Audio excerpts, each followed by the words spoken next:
అందమైన రాఖీలు చేయడానికి ఊలు different colours, beads different sizes and ఇలా నేమ్స్ ఉన్నటువంటి బీడ్స్ కూడా తీసుకొని సో ఊల్ని కావాల్సినంత లెంత్లో కట్ చేసుకొని ఈ బీడ్స్ని మీకు ఇష్టం వచ్చిన ప్యాటర్న్లో ఇన్సర్ట్ చేయడమే అండి. ఎండ్ వరకు చూడండి ఎంత అందమైన రాఖీలు తయారవుతాయో. రాఖీ పౌర్ణమి లేదా రక్షాబంధన్ మన ఇండియన్ కల్చర్లో ఒక ముఖ్యమైన పండుగ. ఈ పండుగకు కొన్ని పూర్వకథనాలు ఉన్నాయి. శ్రీకృష్ణుడు మరియు ద్రౌపది కథ. ఒకసారి శ్రీకృష్ణుడు శిశుపాలుడిని చంపినప్పుడు ఆయన చేతికి తల్వార వల్ల చిన్న గాయమయ్యింది. ఆ సమయంలో ద్రౌపది తన చీరలోని ఒక చిన్న ముక్కను తీసుకుని శ్రీకృష్ణుడి గాయానికి కట్టింది. అప్పటి నుంచి శ్రీకృష్ణుడు ద్రౌపదికి రక్షణ వాగ్దానం చేశాడు. కురుక్షేత్ర యుద్ధ సమయంలో లేదా చీరహరణ సమయంలో శ్రీకృష్ణుడు ద్రౌపదిని రక్షించినట్లు భావిస్తారు. ఇది రాఖీకి ప్రాతినిధ్యం చేసే అనుబంధాన్ని తెలియజేస్తుంది. సోదరి రక్షణకు అన్నయ్య ఉన్నాడన్న నమ్మకాన్ని. ఈ రాఖీ ప్రాముఖ్యతను చాటడానికి యమధర్మరాజు మరియు యమున కథ కూడా ఉంది. యమున తన అన్నయ్య యమధర్మరాజును తన ఇంటికి ఆహ్వానిస్తుంది.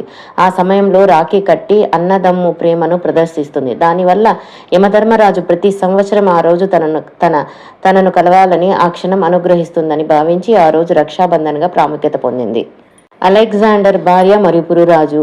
పురాతన కాలంలో గ్రీకు యోధుడు అలెగ్జాండర్ భారత్పై దండెత్తినప్పుడు తన భార్య భారతీయ రాజు పోరస్కు రాఖీ పంపుతుంది. ఆ రాఖీ గౌరవంగా రాజు యుద్ధంలో అలెగ్జాండర్ను హత్య చేయకుండా వదిలేశాడు. ఇది కూడా రాఖీని శక్తిని చాటే సంఘటనగా నిలిచింది. రాఖీ మాసి దేవత కథ. ఒక గ్రామంలో రాక్షసుడు ప్రజలను ఇబ్బంది పెట్టే సమయంలో గ్రామస్తులు ఓ పూజ చేసి దేవతను పిలుస్తారు. ఆ దేవత ఓ స్త్రీ రూపంలో వచ్చి వారి భయాన్ని తొలగిస్తుంది. పూజా సమయంలో ఆ దేవతకు రాఖీ కడతారు. అప్పటి నుంచి ఆ గ్రామంలో రాఖీ వేడుకగా జరుపుకుంటున్నారు. రాణి కర్ణావతి మరియు హుమయూన్ కథ. రాణి కర్ణావతి మొఘల్ చక్రవర్తి హుమయూన్కు రాఖీ పంపింది. తన రాజ్యాన్ని రక్షించమని. హుమయూన్ తన పక్కన ఉన్న యుద్ధాన్ని వదిలేసి ఆమెను రక్షించేందుకు వచ్చాడు.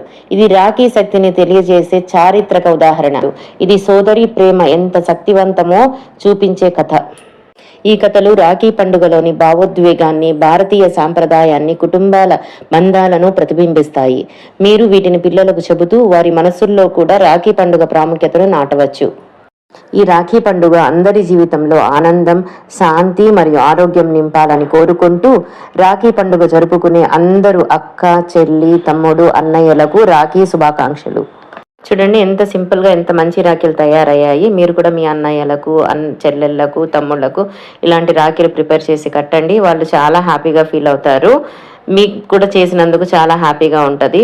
Happy Rakhi once again. ఇలాంటి మంచి మరిన్ని వీడియోల కోసము మా ఛానల్ని లైక్ చేసి సబ్స్క్రైబ్ చేయండి ప్లీజ్.